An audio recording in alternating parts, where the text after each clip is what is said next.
Hello and welcome. This is Protections from Discrimination by Businesses, presented by the Civil Rights Department of California. I'm Kara Brodfier and I'm a senior counsel with the department. Before we jump in, I'm going to give you my boring lawyerly disclaimer, and I'm going to tell you that what I'm going to present to you today, we're not establishing policy or rights, and we're not giving legal advice. It's for informational purposes only. And this information is based on the most recent guidance as of the date of this training. And it's your responsibility, if you want to rely on this information, to make sure that it's still relevant and recent in the future. Here is our agenda.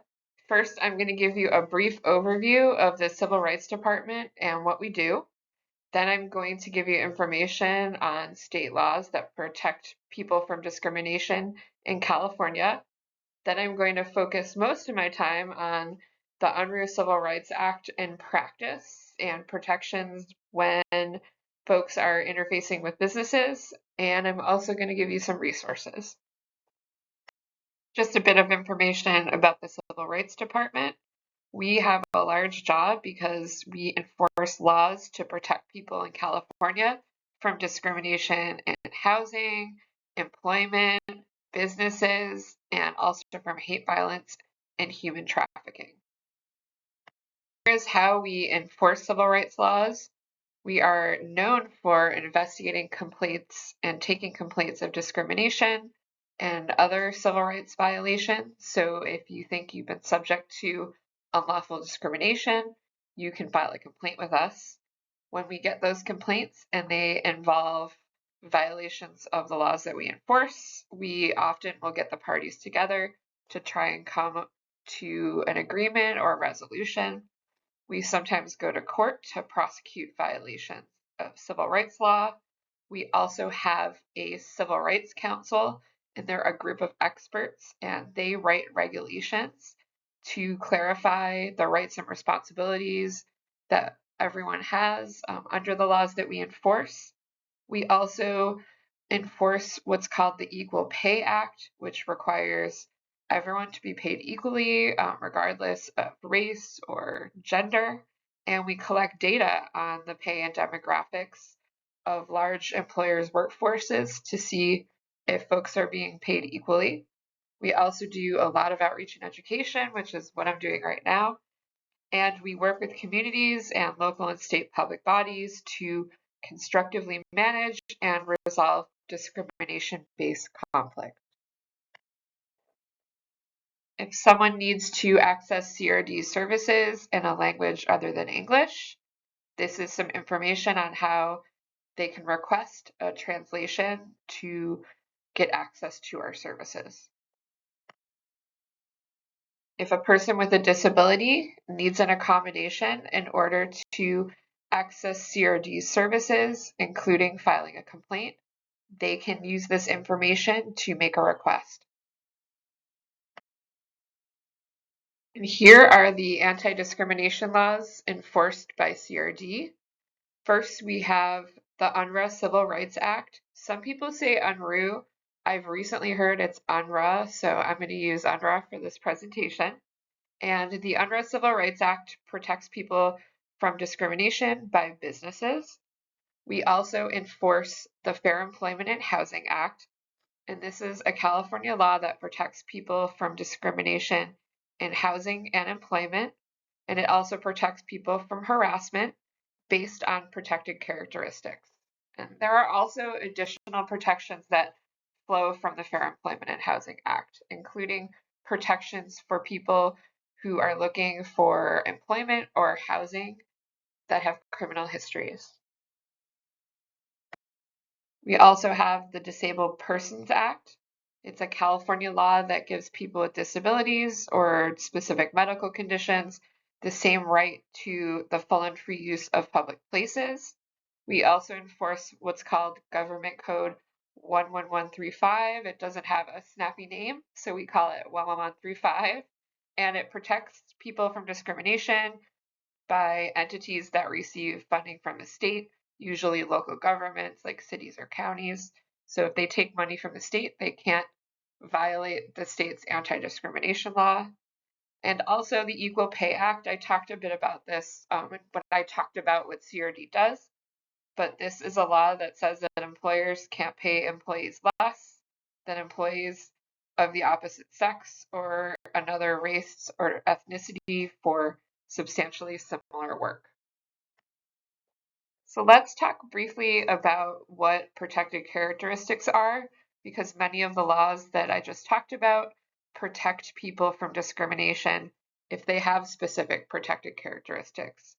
And really, protected characteristics, they're things about somebody or a group that are kind of fundamental to a person's identity or beliefs or self-definition. And these are characteristics that are protected by the law from discrimination. An easy example is that the law protects people from discrimination based on race. So race is a protected characteristic. The Unruh Civil Rights Act protects people from what the law calls arbitrary discrimination at businesses based on protected characteristics. And they're characteristics that can involve a trait or condition, a decision, or a choice that's fundamental to someone's belief. So with some of the other anti-discrimination laws that CRD enforces, the law has a specific list of every single protected characteristic. And with Unruh, it's a little bit different. There are specific named protected characteristics under the law, but that's not the full list. It could be any type of arbitrary discrimination. So the characteristics in the law, they provide examples, but they're not the only characteristics protected from discrimination by Unruh.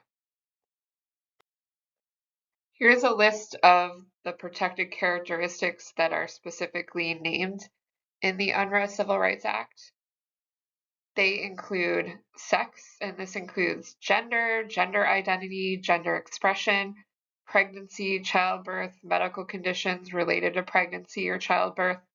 We have race, color, religion, ancestry, national origin, disability, medical condition, genetic information, marital status, sexual orientation, citizenship, primary language, and immigration status. And these are protected characteristics if somebody has or is a part of a group with a protected characteristic. If somebody is perceived to have a protected characteristic, so maybe somebody thinks that someone is undocumented and they discriminate against that person thinking they're undocumented and they're not, they would still be protected. Or if they are associated with someone with a protected characteristic, so you might be a parent of a child with a disability and you would be protected based on your association with a person with a protected characteristic. So what does the Unruh Act actually require? Basically, the Unruh Act requires businesses to provide full and equal access to a business, the privileges, services, accommodations to everyone.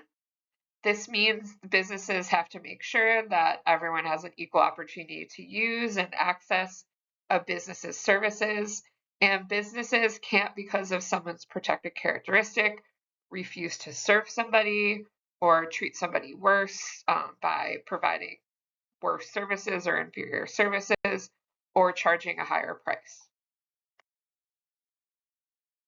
It can be very helpful to look at the history of when and why a law was passed, and looking at the history of the Unruh Civil Rights Act really demonstrates why the state of California decided to pass this law when the state did. The Unruh Civil Rights Act was passed in 1959, and this was a time when people of color and people with other protected characteristics did not have full and equal access to businesses. And in response to that, during the civil rights movement, there were sit-ins and boycotts and protests to push for the desegregation of businesses across the country. And in response, the Unruh Civil Rights Act was passed in 1959, and it was one of the nation's first civil rights laws. It was actually passed 5 years before the Federal Civil Rights Act of 1964. So what businesses have to follow the Unruh Civil Rights Act? In the law, the act says it applies to all business establishments of every kind whatsoever. I'm going to name some examples. I'm not going to read all of these here, or we'd be here for a very long time.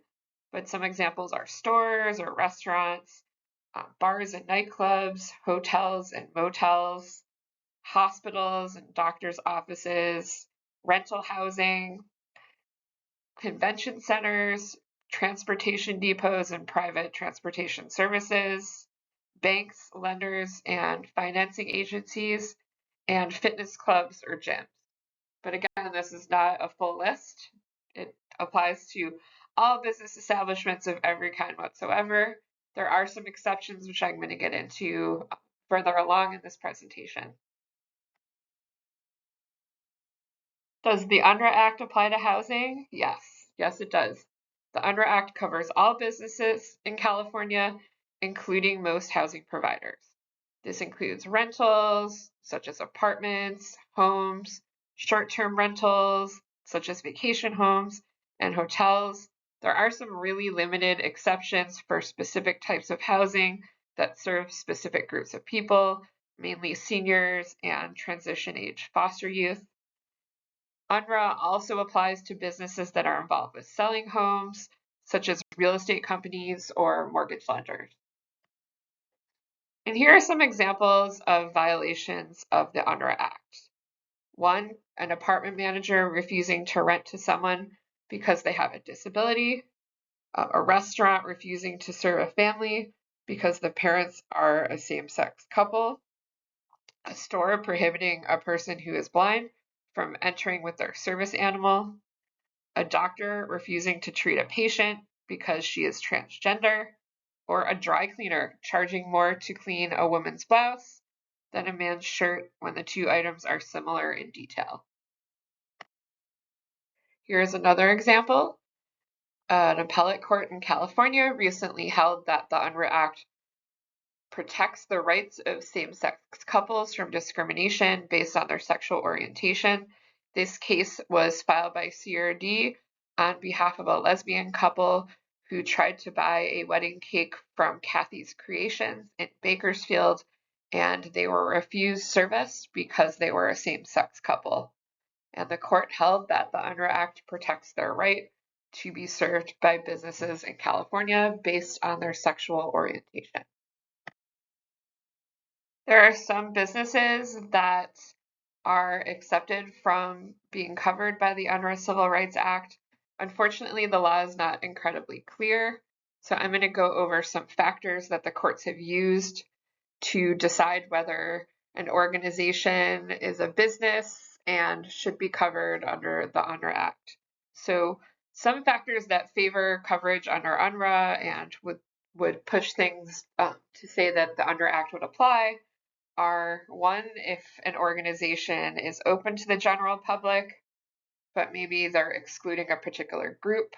One case involved it was an athletic club for kids in Santa Cruz, and the athletic club was open to the public, but they were excluding girls, and it was found that they were a business because they charged services and they were generally serving the public. Another factor are if the organization functions more like a business, do they charge fees for their services? And here are some factors that favor that groups or organizations would not be covered by Unruh. If inclusion under the Unruh Act that did not allow them to exclude certain groups would violate their right to intimate association. So would it keep them from being able to have close family relationships, personal relationships?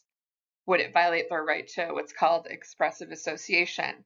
So the right to associate with other people who share your same values, political, religious, social, or cultural beliefs.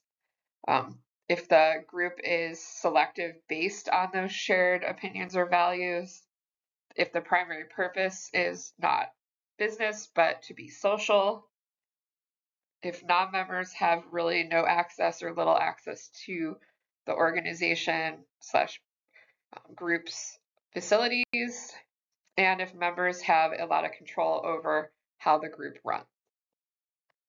And again, because the law is not incredibly clear, here are some examples of groups that have found to be covered under Unruh and groups that have found not to be covered under Unruh. So one example of a group that was found to be covered under Unruh was a privately owned nonprofit that operated recreational services for youth but excluded girls. So that's part of the example that I gave 2 slides ago. Also, a country club that allowed non-members to access their services, their stores, and other facilities was considered to be a business and couldn't exclude women from membership. And here are examples of groups found to not be covered under Unruh. A religiously affiliated high school was allowed by the court to exclude gay students because the main purpose was to educate students consistent with the school's religious beliefs. And the Boy Scouts were also found to not be considered a business under Unruh, although membership is open to the general public, not allowing them to exclude a gay scout leader was found to violate their right to expressive association because the primary function of the Boy Scouts was found by the court to impart a specific set of values. What about harassment by a business? So unfortunately, here also the law is not completely settled on whether harassment is prohibited by Unruh. But some courts in California have ruled that verbal harassment based on protected characteristics may violate the Unruh Act if the business is treating customers unequally. So, for example, a salon owner uses a racial slur against a Black or African American customer may violate the Unruh Act if only Black or African American customers receive this type of treatment. City does enforce another law, Civil Code 51.9, that does specifically prohibit sexual harassment in businesses, service, or professional relationships. This includes sexual harassment by physicians, psychotherapists, dentists, attorneys, social workers with a master's degree, real estate agents or appraisers, elected officials, teachers, directors or producers, and many others. Now let's talk about the protections that Unruh has for people with disabilities. So under Unruh, businesses have to accommodate people with disabilities unless it would be what the law calls an undue financial burden or would fundamentally alter a business. And this is really decided on a case-by-case example. And I think it's much easier to understand what we mean by this by looking at a few examples. So first, there is a restaurant with a no pets policy, and they have to allow a customer with a disability who requires a trained service animal to enter the restaurant with their trained service animal. There is a private testing company, and they were found that they must accommodate a test taker who is legally blind by allowing the test taker to use their assistive technologies to best ensure that the disability doesn't affect their performance on an exam. But a restaurant and bar was found to not be required to provide a customer with a disability with an auxiliary or a hearing aid to hear background music when the music isn't really a meaningful part of the food and services provided by that business. Also, there are some considerations for whether the Unruh Act protects your right to have websites be accessible to people with disabilities. Businesses that are open to the public must have websites that are accessible to people with disabilities. So, for example, in-person businesses have to maintain websites to be compatible with screen reading software to allow access by customers who are blind. But online-only businesses are not subject to the Unruh Act. The Unruh Act also protects the right to obtain and receive gender-affirming healthcare. Unruh prohibits discrimination based on gender identity, gender expression, sexual orientation, medical condition, and other types of arbitrary discrimination, as we talked about before. And this means that people who need gender-affirming healthcare have a right to not be denied this treatment because of their sexual identity, gender expression, or sexual orientation, to obtain treatment for children or adults with a specific medical condition, and this includes gender dysphoria, and to be able to schedule an appointment for gender-affirming healthcare. And it should be noted that the refusal of gender-affirming healthcare could also violate Government Code 11135 if a hospital or medical provider also receives funding from the state of California. Now let's have some fun with some examples. So this is our first example. This is Fisher and Sons Funeral Home, and maybe you may or may not get that reference. Fisher and Sons Funeral Home is hired to host the services for a celebrity that recently passed away. Many members of the public show up to pay their respects, but the staff only allows invited guests to attend the services. Do you think they violated the Unruh Act? I'm going to give folks a second to think, and then let's talk about it. And the answer is no. So let's talk about why. So businesses can have policies that restrict access. Businesses can have reasonable policies that are related to the services they're performing. So for example, at the funeral home, the duties and the responsibilities that they are performing are to the folks that paid for the funeral and who are related to the person or friends with or close to the person that passed away. And they restricted members of the public from coming to allow those services to happen in a way that wasn't disruptive to people that were invited to the funeral.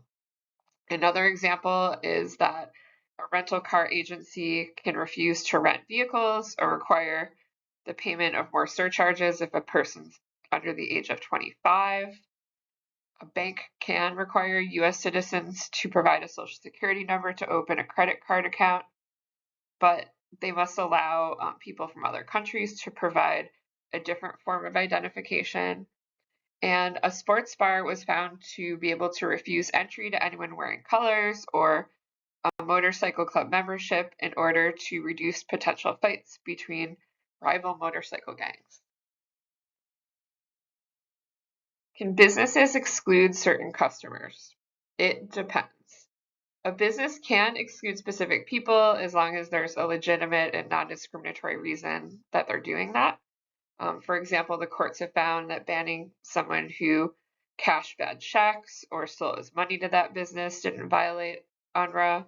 A business could also ban someone who damages property, who's injured others, or disrupts the business, but the business cannot exclude people because they have a protected characteristic such as race or sexual orientation. All right, let's look at another example. Kara's Comics.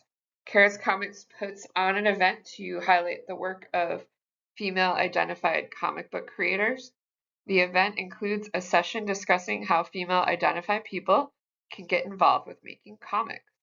The event is open to all members of the public. Has Kara's Comics violated the Unruh Act? And the answer is no. So let's talk about it. So can businesses have events that target specific groups? The Kara's Comics example shows us that they can, but they must be open to all people from the public. So for example, these events, as long as they are open to everyone, would not violate the Unruh Act. A wine store hosting an event that highlights winemakers of color that are underrepresented in the industry, a company that hosts an event that focuses on educating women on negotiating higher salaries. But what about events that are open only to a particular category of people? These types of events, the law is unclear on whether they would violate the Unruh Act. So CRD recommends that businesses make events open to all people in order to avoid violating the Unruh Act. What about when businesses provide promotions or discounts for certain groups of people? Again, the law is not completely clear. The courts say that the important question to ask here is whether this promotion or discount is furthering what they call a compelling social interest. But I will say that generally, the courts have found that these types of discounts or giveaways are not lawful because there really isn't a compelling social interest in discrimination. So here are some examples. A court held that gender-based discounts on drinks for women, or often called ladies' nights, violate the Unruh Act because the goal of bringing more women into an establishment doesn't really provide a big social benefit. But the courts have found that age-based pricing, like discounts for seniors or young adults, do serve a compelling interest because they encourage the attendance of families. So businesses have to provide services in other languages. So the Unruh Act does not require businesses provide services or documents in languages other than English, unless it's required by another law. But CRD definitely encourages businesses to offer services and materials in different languages because it's important to include all people in California, including people who don't speak English, and we want them to feel welcome and available to receive services at any business in California. Okay, let's do another example. This is Sales Sports Superstore. Sorry for the name. Sales Sports Superstore is a local chain that sells sporting goods. They have restrooms that are labeled men, women, and all gender.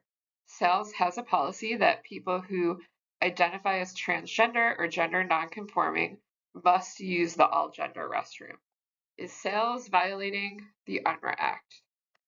And the answer is maybe. And if you've been sitting through this presentation for a while, I think you're starting to see a theme that when it comes to the Unruh Act, there are many things that the law is not completely settled on, and this is one of them. So the courts haven't addressed whether Unruh applies to the use of gender segregated facilities, but in California, all single user restrooms in businesses and places of public accommodation must be labeled as all gender restrooms unless they're exempted by another law. But the use of an all gender single user restroom should always be a matter of choice. And where possible, businesses should provide an easily accessible single user restroom for use by any person who desires increased privacy, regardless of the underlying reason why. So what about businesses that only have gender segregated facilities? This is businesses like locker rooms or public pools with showers or restrooms that are only gender segregated. So the law prohibits businesses from discriminating against customers based on their gender identity or expression. And while the courts haven't specifically ruled on how this protection relates to the use of gender segregated facilities, CRD's view is that businesses should allow people to use restrooms, locker rooms, dressing rooms, dorms, etc., that correspond with someone's gender identity, regardless of their sex assigned at birth. Okay, so let's talk about some best practices to avoid violating Unruh if you're a business. I would say number one, education. So attending a presentation like this, reviewing outreach materials, attending other trainings. Also considering adopting an anti-discrimination policy with clear expectations for your employees, having something that you talk about regularly, that's in writing, that you talk to all new employees about, will help employees understand that your business has specific expectations when it comes to discrimination. You can also post signs or other things to show that your business is open and welcome to all types of people. Also, we would say you should consider getting involved with one of CRD's programs called Welcome In. CRD has a new program called Welcome In, and the goal of the program is to ensure that businesses are safe and inclusive for all. The program helps to encourage the public to report acts of hate to CRD's hotline that we run called California versus Hate. The program also promotes awareness of and helps businesses to comply with California's anti-discrimination laws, such as the Unruh Act. And we also support and help businesses build skills around what they can do when one customer is harassing another customer, and we call that bystander intervention. For more information, you can visit the link on this slide. So here's some information on what can happen if a business violates the Unruh Act. So that business could be liable for one, what are called actual damages. So if a business violates the Unruh Act, they could be liable for actual damages, which are the costs that occurred because the violation occurred. So this can be up to 3 times the amount of actual damages. So an example, if a bakery refuses to let someone pick up and purchase the wedding cake they ordered because they are a person of color, and as a result, the person has to pay $4,500 to rush an order at another bakery, their actual damages are $4,500, and they would be entitled to up to 3 times that amount, which would be $13,500. Another type of damages that a business may be liable for paying for if they violate the Unruh Act are statutory damages. These are damages ordered by the court and required by the law for any violation of the Unruh Act. And the reason for these damages is to provide a deterrent for violating this law and compensation when sometimes there aren't really a lot of actual damages or individual damages. And these damages must be at least $4,000 per violation. So for example, a bar hosts a series of networking events that can only be attended by men. This is found to be a violation of the Unruh Act, and the bar could be liable to each complainant for at least $4,000 for each time they held the event. And another possible outcome, it's called injunctive relief under the law. This is ordering a business to do something or to stop doing something to prevent discrimination in the future. So for example, a business may be ordered to attend a training on the Unruh Act, such as this particular training. And another possible outcome are costs. A business found to be in violation of the Unruh Act could be required to pay the complainant's attorney's fees and the costs associated with filing a complaint or a lawsuit. So how do you file a complaint with CRD if you think that you've experienced discrimination or another violation of the Unruh Act? You can file a complaint with the Civil Rights Department, and when we take the complaint, we might be able to investigate, we might be able to offer mediation or a way to work it out with the business or the person that engaged in discrimination. We may even be able to go to court to enforce the violation of the law. A complaint involving an alleged violation of the Unruh Act has to be filed with CRD within 1 year of the alleged discriminatory act. So if you were denied access to a restaurant because you had a service animal and you want to file a complaint, you have to do that within 1 year of being denied access to that business. To file a complaint with CRD, you can visit our website, which is probably the easiest and is we encourage the best way to file a complaint with us. And a link is on this slide, but you can also call one of our phone numbers, and we have them both listed here on this slide. And finally, here are some resources that we have available on our website regarding the Unruh Civil Rights Act and other laws enforced by CRD. You can click on the link or you can use the QR code in the top right to get to those resources. I also wanted to add that CRD is now doing webinars 3 times a month. We are doing both employment and housing discrimination every other month, just a one-on-one or a general training. We're also doing trainings regarding the rights of workers and housing applicants and tenants with disabilities. and we're doing a regular special topics webinar where we're doing different topics that may be of interest to folks, including presentations on the Unruh Civil Rights Act. And in order to register for those trainings, you can click on the link on this slide. We are at the end of our training, and I just want to thank you for attending and for bringing your attention to the information that I gave to you today. And here is information on how to file a complaint again with CRD and our website and where all of our resources are. And I hope to see you again in another CRD webinar. Thank you.